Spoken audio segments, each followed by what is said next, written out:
할렐루야. 황금의 집 성막 이야기 성소 네 번째 시간 진설병입니다. 안식일마다 제사장은 상위에 있는 진설병을 먹고 새 것으로 갈아 놓았습니다. 금상 위의 떡은 제사장들의 음식이었습니다. 하나님이 그렇게 정하신 것입니다. 예수님께서는 하나님의 떡은 하늘에서 내려 세상에서 생명을 주는 것이니라. 내가 곧 생명의 떡이니 내게 오는 자는 결코 줄이지 아니할 터이요 나를 믿는 자는 영원히 목마르지 아니하리라. 나는 하늘로서 내려온 산 떡이니 사람이 이 떡을 먹으면 영생하리라. 이 떡을 먹는 자는 영원히 살리라 말씀하셨습니다. 그리스도인의 생명은 참떡이신 예수 그리스도로 양육되어집니다. 그분에 의해 양육받고 말씀으로 주님을 묵상하며 주님과 연합되어 기뻐할 때 영적 성장과 진정한 축복이 따르는 것입니다. 금향단 뜰에 있는 커다란 놋제단에서처럼 어떤 희생제물이 금향단에 드려지는 것은 아닙니다. 단지 향기로운 향만 피워질 뿐입니다. 향기로운 연기가 하나님께 올라갔습니다. 나의 기도가 주의 앞에 분향함과 같이 되며 시편 141편 2절과 요한계시록 8장 3절에서 이 향은 성도들의 기도라는 것을 밝히고 있습니다. 그것은 또한 하나님의 백성들의 감사와 찬양과 예배라는 것을 히브리서 13장 15절에서 말해줍니다. 그것이 하나님께 드려지되 제단에서만 드려집니다. 말하자면 제단이 그것을 하나님께 드리는 것입니다.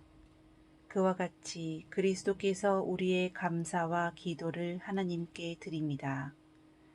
그것이 직접 우리들에게서 나온다면 하나님은 결코 연락하실 수 없습니다. 그리스도께서 그것을 정결하고 거룩하게 하셔야만 하나님이 연락하실 수 있기 때문입니다. 이와 같이 믿는 자마다 각기 제사장으로서 하나님 앞에 그렇게 가까이 나아갈 수 있습니다. 이뿐만 아니라 성도들은 예수 그리스도로 말미암아 하나님이 기쁘게 받으실 신령한 제사를 드릴 거룩한 제사장이 되어야 하는 것입니다. 나의 왕 나의 하나님 만군의 여호와여, 주의 제단에서 참새도 제 집을 얻고 제비도 새끼 둘 보금자리를 얻었나이다 라고 시편 84편 3절에 말씀하고 있습니다. 주의 집에 거하는 자가 복이 있나이다 라는 말씀을 시편 기자는 덧붙이고 있습니다. 제단은 두 개가 있었습니다. 처음에는 뜰에 있는 놋제단에서 안식을 찾았습니다. 그것은 십자가에서의 속죄 받음을 의미합니다. 그것은 신앙 생활의 첫 출발을 말합니다. 당신은 십자가를 통해 안식을 얻었습니까? 그 후에는 기도와 예배로 금향단에서 안식을 찾는 것입니다. 예배는 우리가 드릴 수 있는 최상의 것입니다. 이 예배는 영원히 끝나지 않을 것입니다. 우리가 이 땅에서 찬양의 제물을 드리는 것이 천국에서도 영원히 계속될 것입니다. 향은 하나님의 명령에 따라 4가지 성분을 정확히 섞어 만들었습니다. 어느 누구도 그것을 본떠서 만들거나 냄새를 맡아서도 안 됩니다. 그 향은 마치 독생자의 지극히 충만한 영광의 기쁨이 아버지께만 속한 것과 같이 하나님만을 위하여 있는 것입니다. 아버지는 항상 넘치는 사랑으로 아들을 보십니다. 이는 내 사랑하는 아들이요 내 기뻐하는 자라. 마태복음 3장 17절. 번제단에서는 그리스도께서 완성하신 속죄 사업을 보았는데 향 속에서는 그분의 어떠하심을 보게 됩니다. 그분이 하시고 이루신 일도 중요하지만 여기서는 그분의 인격이 더 문제가 되는 것입니다. 한 사람의 인격은 그 사람이 행한 일보다도 중요하지 않겠습니까? 여기서 우리는 그분의 위대하심과 그분의 놀라우신 사랑과 많은 영광들을 생각하게 됩니다. 우리는 제사장으로서 그리스도에게서 발견하고 경탄한 모든 것들을 하나님께 바칠 수 있습니다. 우리는 주님 안에서 발견한 것들로 충만해지며 그분의 인격 안에서 온전히 기뻐하며 그것을 아버지께 아뢰도록 합시다. 이렇게 함으로써 우리는 성부와 성자와 사귐을 갖게 되는 것입니다. 물론 아무리 해도 그분이 이루신 구속과 우리에게 주신 예배는 감사 이상의 것입니다. 그것은 아드님의 어떠하심과 아름다움, 그분의 사랑, 그분의 거룩하심과 영광의 부요를 아버지와 함께 누리는 것을 말합니다. 이것은 아버지께서 기뻐 받으시는 향기입니다. 형제자매 여러분, 당신은 주 예수님을 사랑하십니까?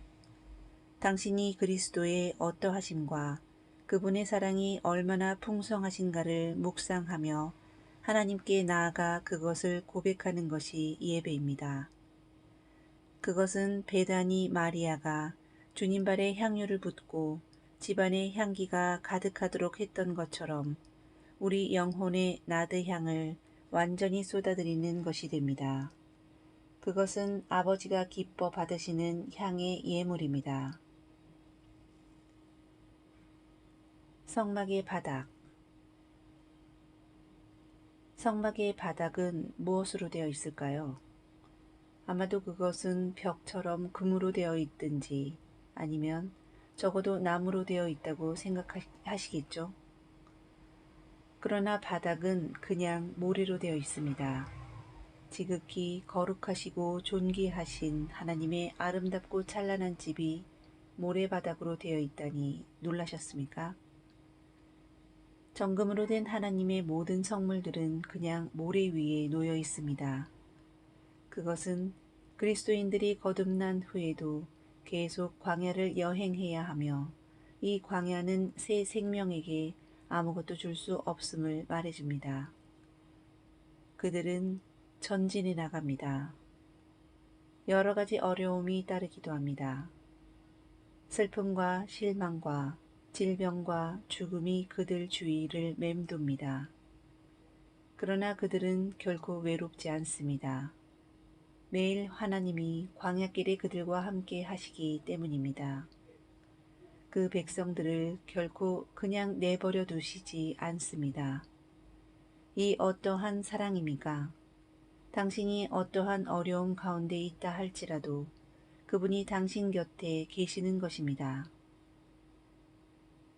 하늘과 땅의 모든 권세를 내게 주셨으니 그러므로 너희는 가서 모든 민족을 제자로 삼아 아버지와 아들과 성령의 이름으로 침례를 베풀고 내가 너희에게 분부한 모든 것을 가르쳐 지키게 하라. 볼지어다 내가 세상 끝날까지 너희와 항상 함께 있으리라.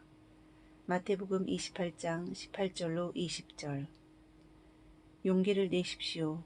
그분이 우리와 함께 하시기 때문입니다.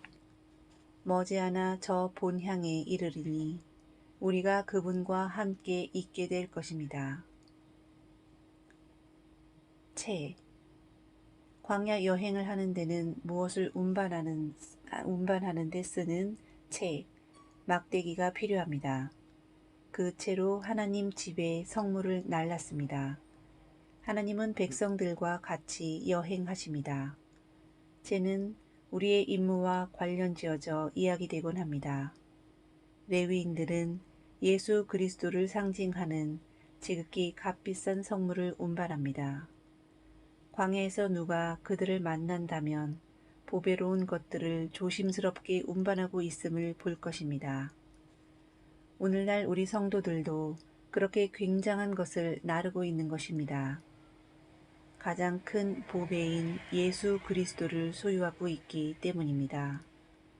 우리는 다른 사람들에게 그분이 어떠한 분이며 우리가 그분 안에서 어떠한 것을 소유하고 있는가를 보여줘야 합니다. 이렇게 우리가 그분을 증거할 때 죄인들이 구원받게 될 것입니다. 당신은 그렇게 하고 계십니까? 당신의 어깨 위에 채가 놓여 있습니까? 사람들은 당신을 통하여 죄인을 구원하시는 하나님의 사랑의 복음을 듣게 됩니다. 이 복음을 전파하는 일에 기쁨으로 동참하시지 않겠습니까?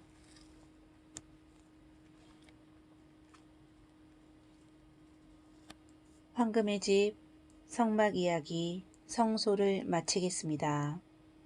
샬롬.